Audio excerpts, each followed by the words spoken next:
Goeiemôre geliefdes, van my pastoor Retief Boysen en die hele beleefspan. Welkom. Ons is ongelooflik dankbaar dat julle saam met ons inskakel op ons YouTube kanaal en deel is van hierdie reeks. Hierdie reeks is getiteld Soort van Christen. As jy nuut is hier, wil ek jou net aanmoedig dat jy gaan kyk aan die onderkant van hierdie video se beskrywing is die preeknota en jy kan dit daar kry as jy dalk na dit 'n bietjie meer deur dit wil gaan. Maar voordat ons begin, wil ek ook net uit my hart uit dankie sê vir elke persoon wat hierdie video deel, wat vir ons kommentare los, wat subscribe en saam met ons hierdie bediening help versprei. Julle besef dalk glad nie die impak wat dit maak. Elke share, elke kommentaar, elke persoon wat subscribe, julle help ons om die evangelie verder te neem. En ons is dankbaar vir julle en ons is dankbaar vir die geleentheid. Nou as hierdie reeks wat ons die laaste paar weke hanteer al met jou gepraat het, asseblief los ons 'n kommentaar, deel met ons wat staan vir jou uit. Vandag gaan ons verder en ons gaan spesifiek kyk na deel 3 van hierdie reeks. Vandag se boodskap is getiteld 'n geloof wat God tweede stel. Nou ek wil begin met 'n baie eenvoudige vraag. As jy 'n Christen is, jy's 'n Christen, so wat behoort die eerste prioriteit in jou lewe te wees? Kom ek gee jou 'n tipe van 'n clue. Die woord begin met G. God behoort eerste te wees. Jesus sê vir ons dat soek eers die koninkryk van God, en dan sal jy al hierdie dinge kry.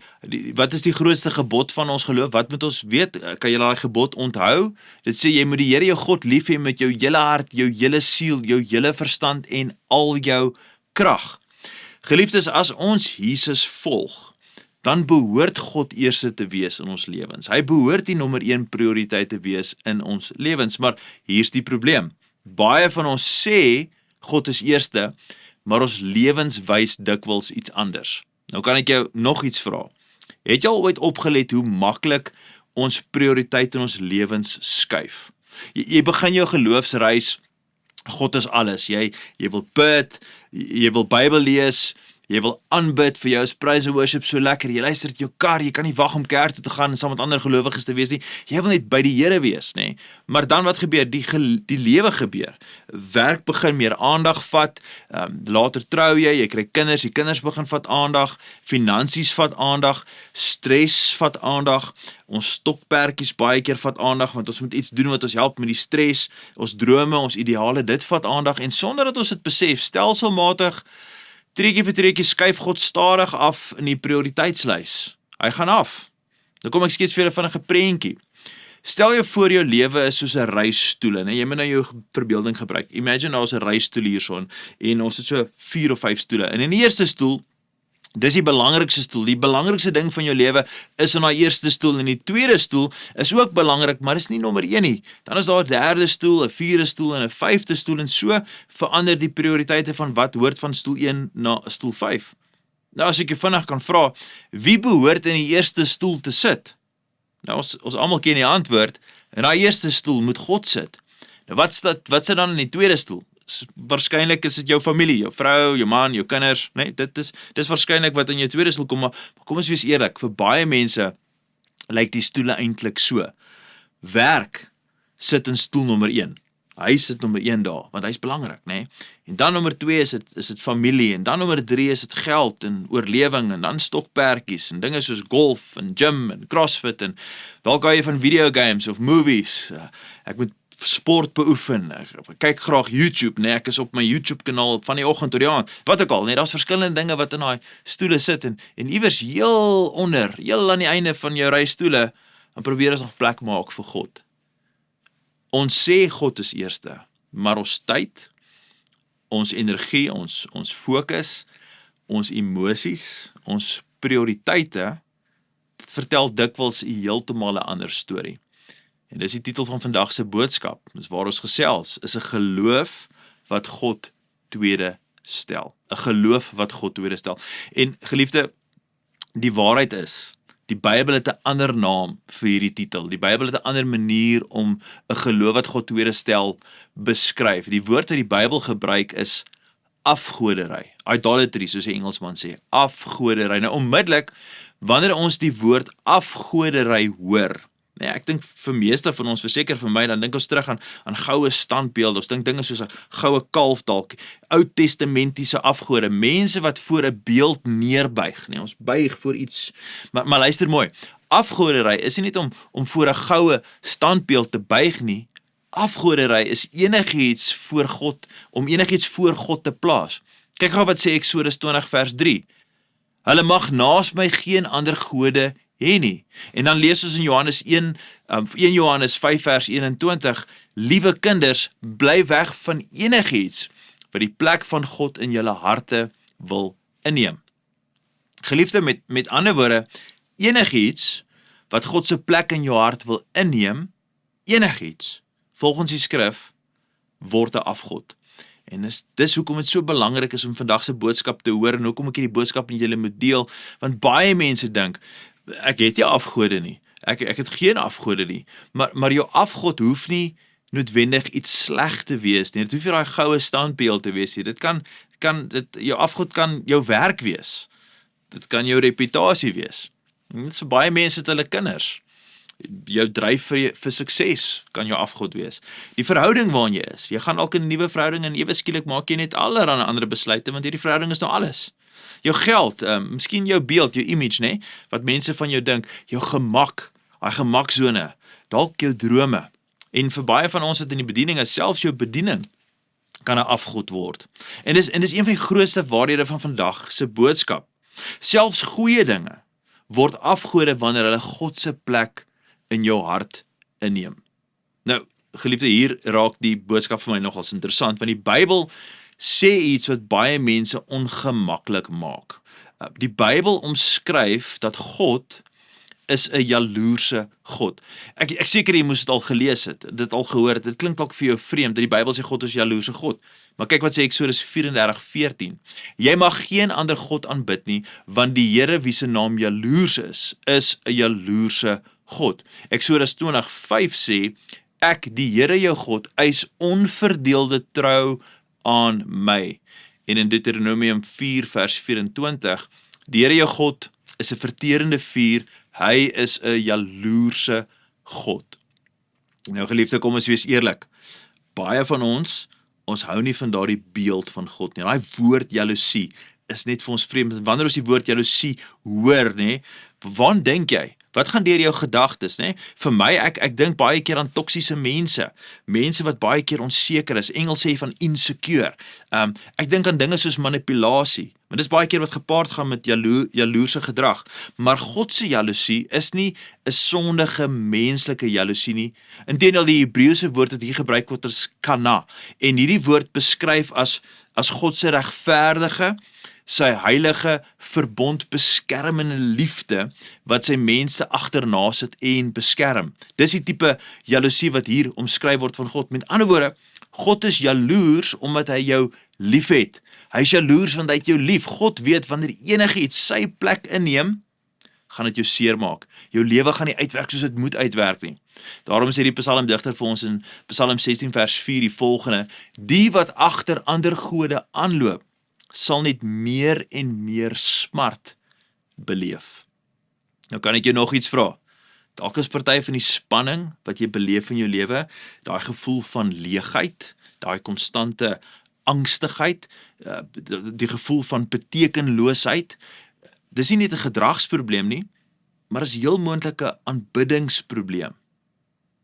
Dink gou Jan, as ek net ophou drink, as ek net ophou pornografie kyk, as ek net minder kwaad word, maar baie keer, dis daardie dinge waarmee ons sukkel, wat ons baie keer voorhou, dis eintlik maar net simptome, en die wortelprobleem is eintlik iets heeltemal anderste. Die wortelprobleem is iets anders, het God se plek in jou lewe ingeneem, iets anders te sit op daai eerste stoel.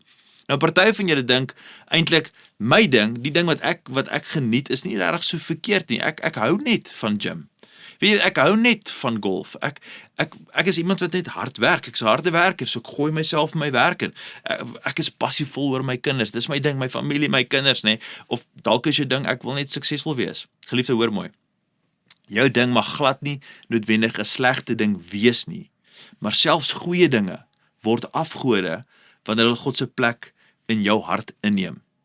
So, hoe gaan ek weet of ek of jy of ons iets in ons lewens toelaat om 'n afgod te geword het. Nou, hier is 3 vrae wat ek vinnig vir jou wil voorhou en ek dink is 3 vrae wat redelik prakties is en ek wil hê jy moet net eerlik dink oor wat ek nou vir jou gaan vra. Vraag nommer 1 is, lei hierdie ding my nader aan God of trek dit my weg van God af? Vraag nommer 2. Vertrou ek hierdie ding meer as God? Vertrou ek hierdie ding meer as God vir my identiteit, vir my troos, vir my waarde, vir my sin van betekenis? Nee, vertrou ek dit meer as vir God? Vraag nommer 3. En hierdie vraag is nogal hy is nogal 'n tawwe een. Hy vat nogals raak. Hy vat daar waar dit juk. As God my vra om dit neer te lê, sou ek dit sonder huiwering kon doen. Hy is 'n tawwe een. Sal ek dit kan los as God vir my sê los hierdie ding? Geliefde, hier is die waarheid. Wat jy die hardste verdedig, onthul, dit ontbloot baie keer wat jou die meeste beheer. Nou as ek werklik met jou kan eerlik wees vandag, een van my eie worstelings, een van my dinge waarmee ek vir 'n lang ruk in my lewe gesukkel het, en ek sê nie ek het dit 100% oorkom nie, maar iets wat ek die Here regtig mee voor vertrou, is dat ek sukkel met mense se opinies. Ek wil graag hê mense moet van my hou. Ek hou daarvan dat mense my respekteer, en die Here moes vir my wys dat hierdie people pleasing ding, dat ander mense vir my moet hou, het eintlik half soos 'n afgod geraak. Want die feit is, ek kan nie almal gelukkig maak nie, maar ek kan 'n lewe leef wat God behaag. Ek kan 'n lewe leef wat ingestel is om hom tevrede te stel. En dalk wys God vandag ook iets vir jou, iets anders as waarmee ek sukkel, maar daar's dalk 'n ding. Hy wys dalk vir jou, daai ding, wat is daai ding wat sit in die verkeerde stoel? Wat het God se plek beginne inneem? Wat dreig daai nommer 1 posisie in jou lewe? Nou, hier is die goeie nuus. God roep jou nie net om 'n afgod te verwyder nie, en sê, hoorie, so daai ding moet jy van die stoel afhaal nie. Hy help jou om dit te vervang met hom. Jy haal nie net 'n afgod uit die eerste stoel uit nie, jy sit God terug op sy plek. Dit is waar hy moet wees, daar in die eerste stoel, nommer 1 in jou lewe, in jou gedagtes en jou hart. En weet jy hoekom baie mense God nie eerste sit nie, hoekom ek dink mense sukkel om dit reg te kry, is omdat hulle nie regtig weet hoe goed God is nie. Nou die enigste manier om te ontdek hoe goed God werklik is om te leer om hom in alles eerste te stel. Hierdie is Jesus se bekende woorde in Matteus 6 vers 33. Soek al eers die koninkryk van God en sy wil, dan sal God vir julle ook al hierdie dinge gee. Dis daai bekende gedeelte aan die einde van Matteus 6 waar Jesus ook vir sy onsse Vader leer. God probeer nie iets van jou wegvat nie, geliefde. Hy probeer homself vir jou gee. En daarom sê ek vandag, daarom is dis krities te probeer oordra. Moenie net dat die simptome aangespreek word. Nou dinge waarmee jy sukkel in die buitekant nie. Nee, moenie net die simptome aanspreek nie. Val dit by die wortel aan, ruk hom by die wortel uit. Die wortel is afgodery. En die vraag vandag is eenvoudig. Is jy gereed om God terug te sit in sy eerste stoel, daar waar hy eintlik moet wees? Nie net met jou woorde nie, maar in jou hele lewe. Dit is nie net 'n prewelgebed vir dinge wat jy sê op 'n Sondag nie. Nee, nie halfpad nie soort van Christen nie bietjie soos Jesus nie, maar volkome oorgegee. Sit jy God terug in sy posisie waar hy moet wees in jou lewe. Geliefde, sommer net, ek wil net bid net saam met my. Kom ons bid net hierdie. Vader, vergewe ons waar ons ander dinge voor U eerste gesit het. Vergewe ons waar ons werk en gemak en ons drome en ons ideale, waar ons daai dinge eers is, waar ons geld en sukses namaak. Here, vergewe ons daarvoor.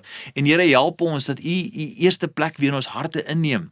Heilige Gees, help ons, wys vir ons vandag wat in die verkeerde stoel sit en kom rig ons lewens reg. Here, ons wil U eerste stel. Nie net met ons lippe nie, maar met ons aksies, met ons dade, met ons lewens, met ons totale lewens wil ons U eerste stel. Geliefde, terwyl ons net in hierdie spasie is, waar ons net, wil ek jou net aanmoedig, net bidend, net aanhou. Ek dink as party van julle vandag, wat ingeskakel het, dalk het jy beland, jy weet nie hoe jy beland het, jy het net opgekom en ek is dankbaar vandag vir dit, maar jy besef, God was nog nooit regtig eerste in jou lewe nie. Jy hoor hierdie boodskap, jy besef, God sit nie na eerste stoel nie. Jy ken dalk van God, maar jy ken hom nie persoonlik nie. Hier is die goeie nuus van die evangelie. Jesus het vir jou sondes gesterf en hy het weer opgestaan, sodat jy en ek vergewe kan word, nuut gemaak kan word en in verhouding met God kan wees. Ons kan 'n verhouding met God hê en vandag kan jy jou lewe, jou hele lewe vir hom gee.